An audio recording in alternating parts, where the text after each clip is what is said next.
Hello, welcome to Aero Active, a channel dedicated to aviation. My name is Nadim, and I will be uploading original content, including videos like this, which will include aviation news and advice on airman physical fitness. In this video, I will be covering the 18-month House Committee on Transportation and Infrastructure investigation into the tragic Boeing 737 MAX program. I will also be covering Airbus's recent commitment to hydrogen airliners, which they hope will be entering service in 2035. You will be getting your updates while enjoying the stunning footage I have captured on board a recent flight on a Delta Embraer E175. For flight students and pilots who don't know much about the E175,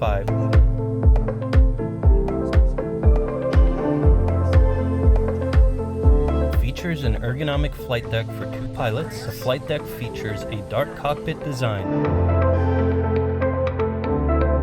It is designed for short to mid-range flights and features flexible seat configuration so operators can match capacity to market demand, achieve greater productivity, and achieve higher market utilization. The Delta cabin is designed to accommodate anywhere between 70 to 76 passengers with a 3-class configuration. There is ample legroom and the seats are very comfortable for short trips. On my flight, the cabin smelled like hand sanitizer and fresh HEPA air filters. I found my designated window seat and hooked up my GoPro to film the stunning views of the California coast.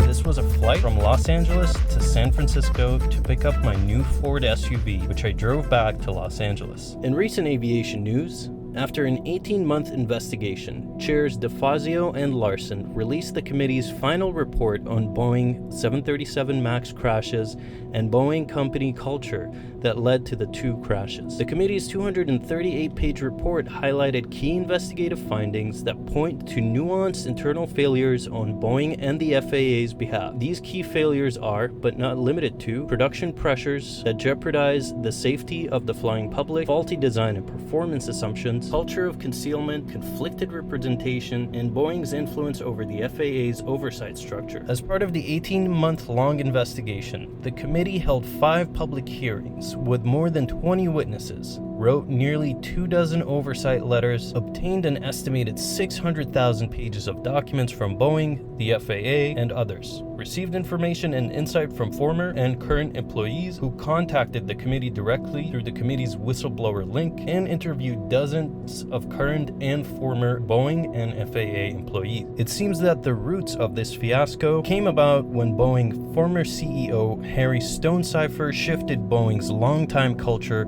from that of an outstanding engineering firm to a business-oriented culture after Boeing's merger with McDonnell Douglas in 1997. The investigation also notes that between 2013 and 2019, Boeing spent over $60 billion on shareholder dividends and stock buybacks, an investment strategy that may have played a key role in Boeing not spending enough money on issues critical to the safe design and development of the MAX. Most recently, there was tremendous financial pressure on Boeing and the 737 MAX program to compete with Airbus's new A320neo aircraft. Among other things, this pressure resulted in extensive efforts to cut costs, maintain the 737 MAX program schedule, and avoid slowing the 737 MAX production line. Here's my opinion on this matter. This is clearly a failure on behalf of Boeing and the FAA, not the pilots who lost their lives attempting to save their passengers and crew members on board both of the 737 MAX flights that crashed. Lion Air Flight 610 on October 29th of 2018 and Ethiopian Airlines Flight 302 on March 10th, 2019.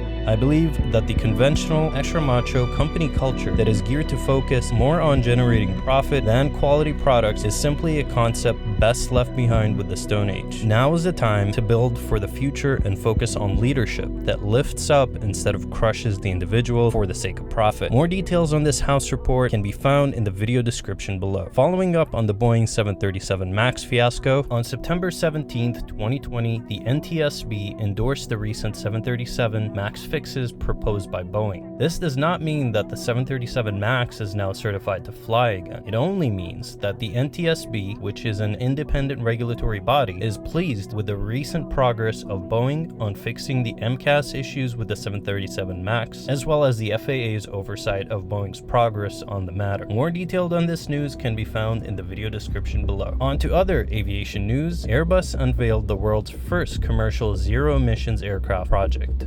The European aerospace giant Airbus has unveiled 3 different aircraft designs that run on hydrogen. During a live stream with 3 key figures at Airbus, CTO Grazia Vittadini stated that Airbus aims at beginning ground demonstrations in 2021. The expected launch of hydrogen flight demonstrations will be in 2023. Airbus plans to focus on creating direct combustion of hydrogen modified gas turbines with an embedded electrical motor powered by fuel cells. Vittadini stated that Airbus already has a zero emissions demonstrator. This demonstrator will show how it is possible to de-risk refueling an aircraft. It will also show how safe it is to store and transport hydrogen. Airbus hopes such comparisons will convince industry partners and potential new partners to make the leap and switch over to a cleaner fuel source for aviation. Now, hydrogen has the same energy levels of kerosene, which means it grants a similar amount of performance for an aircraft as kerosene, with 1/3 of the required weight. Vittadini mentioned that the catch is in the volume and storage of hydrogen, meaning there are still some aspects of manufacturing certifiable aircraft that run on hydrogen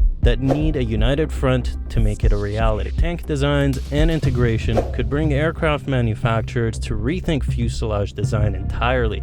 Wider aircraft diameters, wider or stretched fuselages directly impact aerodynamic performance or drag, meaning it is critical to get these aspects right.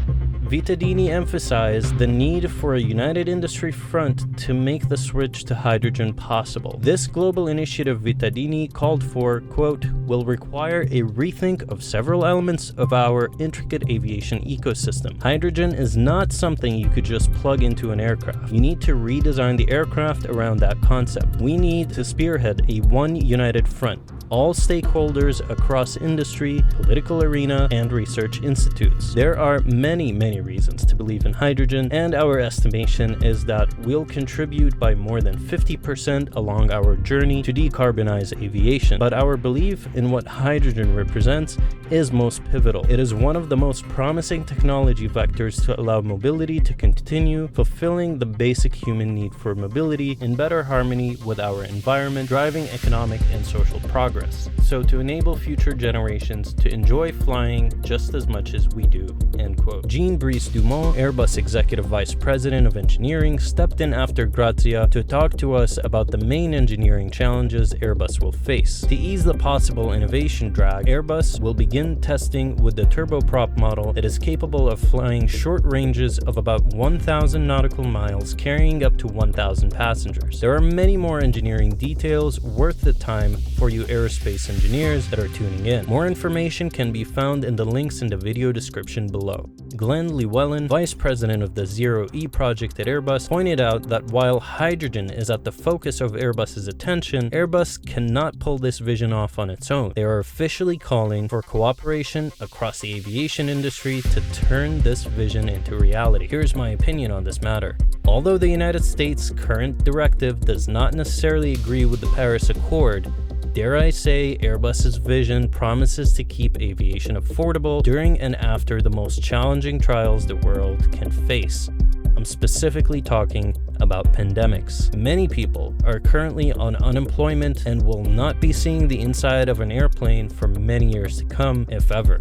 If hydrogen production becomes feasible due to mass adaptation by the aviation industry, not only will hydrogen vehicle manufacturers thrive in the hydrogen fuel cell department, but the production and distribution of hydrogen will become significantly cheaper than conventional fossil fuels. Consequently, budget airlines such as Ryanair, EasyJet, Spirit Airlines, Allegiant, and more will grow due to increased profit margins over time due to an increase in demand. An increase in demand can occur due to frequent flying becoming even more affordable. All these factors promise to speed up the recovery of the aviation sector much sooner than currently anticipated. On the other hand, switching over to hydrogen is a leap towards cleaning up our atmosphere and reducing oil drilling and the overall cost of flying for both consumers and airlines. Just think about that. This initiative is potentially a bold leap forward for the aviation industry. It may hold a promise to revitalize aviation, normalize hydrogen fuel for ground transportation,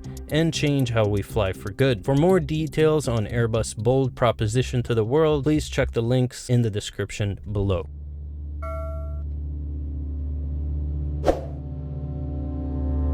This is it for today's video. What are your thoughts on Boeing's 737 House Committee report findings? Also, what are your thoughts about Airbus taking the initiative on transforming aviation? Let me know in the comments section below. I'm Nadim Malki. Thank you for tuning in. Don't forget to smash that like button and subscribe for more aviation news. See you in the next video.